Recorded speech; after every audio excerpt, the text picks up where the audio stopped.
जो नतीजे आया उसमें जाहिर तौर पे पूरे देश की नज़रें टिकी थी कि बंगाल में क्या हो गया, क्या होगा बंगाल में, क्या बंगाल में बीजेपी कुछ कर पाएगी। जो नतीजे हुए एकदम से ऐसा लग रहा है कि चमत्कारिक।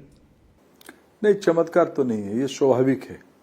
प्रजातंत्र की विजय हुई है। जो बंगाल की राजनीति को नज़र रखे हुए थे उनको स्पष्टता थी इस बार वहाँ की मौजूदा सरकार सत्ता से जा सकती है।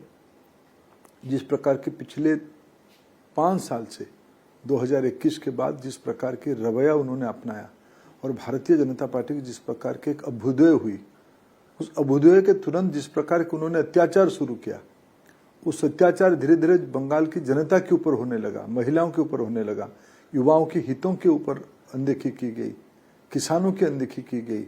घुसपैठियों को महत्व देने की काम पहले भी होता था लेकिन उसमें तेजी आई। ये सारे को दिखते हुए बंगाल में जो राजनीति में काम करते थे उनको स्पष्टता थी कि सत्ता तो जाने वाली है। वो स्वाभाविक हुआ है और होना ही चाहिए था। प्रजातंत्र की बहुत बड़ी विजय हुई है।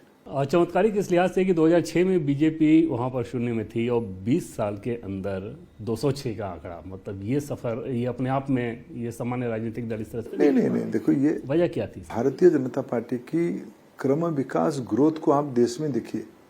हम जनसंघ के समय से हम लोगों की एक पैटर्न था ग्रोथ की।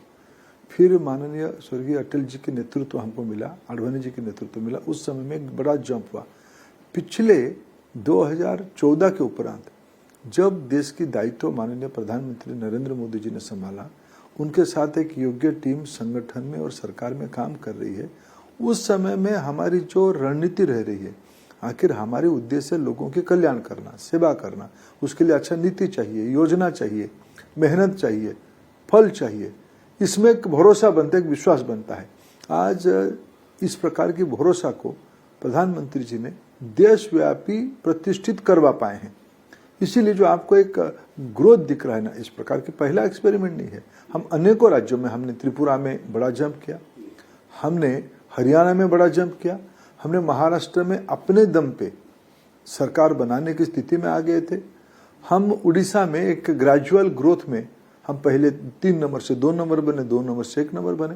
वैसे ही बंगाल में हम 3 से हम 2 बने पिछले चुनाव में, 19 में हम 2 बने लोकसभा में, 21 में 2 बने, 24 में 2 बने, 26 में 1 नंबर बने।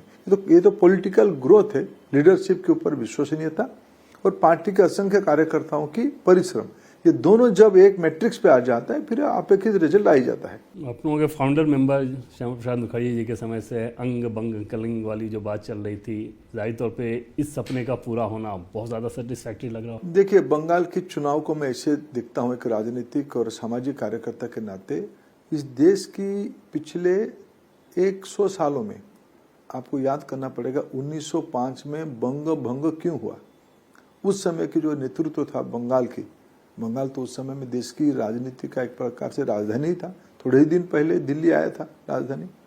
उस समय से बंगों की जो विभाजन हुई उसके एक सामाजिक, ऐतिहासिक, सांस्कृतिक पृष्ठभूमि है।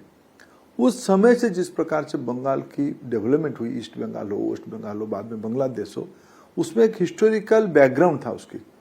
मैं मानता हूं इस बार इस सारे जो आक्रोश था लोगों के मन में, बंगाली भाषा की, बंगाली सभ्यता की, बंगाली संस्कृति की, जिसमें महाभारतीयता जुड़ी है, ऑल इंडियानेस जुड़ी है, राष्ट्रीय भावना जुड़ी है, उसमें जो एक कुंठा था कि हमारी जो होनी चाहिए तो नहीं हुई, इस बार एक परिस्थिति बनी, बीजेपी के ऊपर भरोसा बनी, प्रधानमंत्री जी की बातों पे बंगाल की जनता ने आस्था जताई।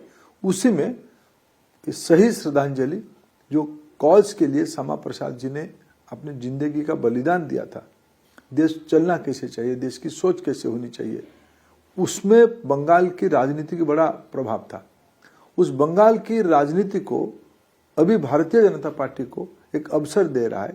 ये बहुत ही पार्टी के, जिसे कल प्रधानमंत्री जी ने सही कहा, देश भर की बीजेपी कार्यकर्ताओं को, हमारे परिवार के कार्यकर्ताओं को एक सुकून आई कि हमारी जो विश्वास है, हमारा विचार कोई अनायास झटके में नहीं बना था, कोई रिएक्शनरी नहीं बना, हमारी एक सोची समझी सोच है।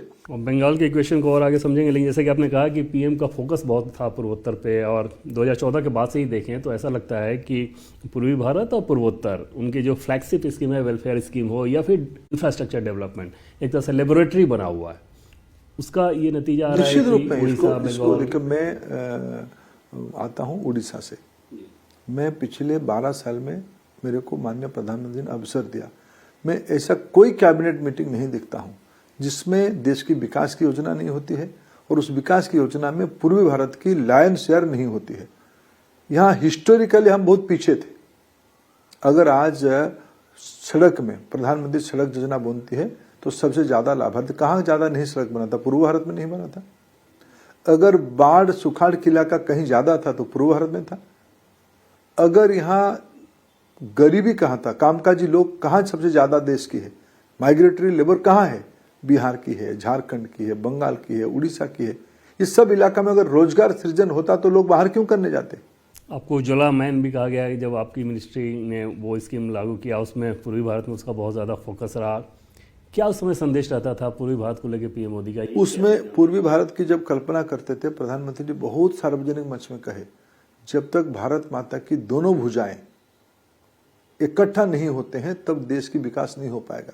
हम अपीजमेंट नहीं करते हैं, तुष्टिकरण हमारी मॉडल है सैचुरेशन, सभी के लिए कर दो। जब आप कुछ चंद लोगों के लिए करोगे तो फिर किसको दोगे? प्रायोरिटाइज करोगे, फिर आपके पसंद के लोगों को दोगे, पार्टी वालों को दोगे। बंगाल को क्या किया गया था? सुविधा सत्ताधारी लोगों को ही मिलेगा। मोदी जी की मॉडल है सत्ता सबको, सुविधा सबको मिलेगा, सत्ता से संपर्क नहीं, आवश्यकता से संपर्क। ये मैं इस चुनाव को इसलिए मानता हूं देवेंद्र जी, ये हमारी प्रधानमंत्री नरेंद्र मोदी जी की पॉलिसी की एंडोर्समेंट है, हमारे विचारधारा की एंडोर्समेंट है, हमारे आइडियाज की एंडोर्समेंट है, हमारी इंप्लीमेंटेशन स्ट्रैटेजी की एंडोर्समेंट है। ये स्वीकृति इस बार चुनाव में हमको मिला। नहीं तो पौंडीचेरी में हम दोबारा जीते, असम में तीसरी बार जीते, केरल में हम सम्मानजनक खाता खुले, अच्छे 14-15% वोट इकट्ठा करे। ये सब नहीं होता अगर हमारी पॉलिसीज को एंडोर्स नहीं होता समाज के द्वारा।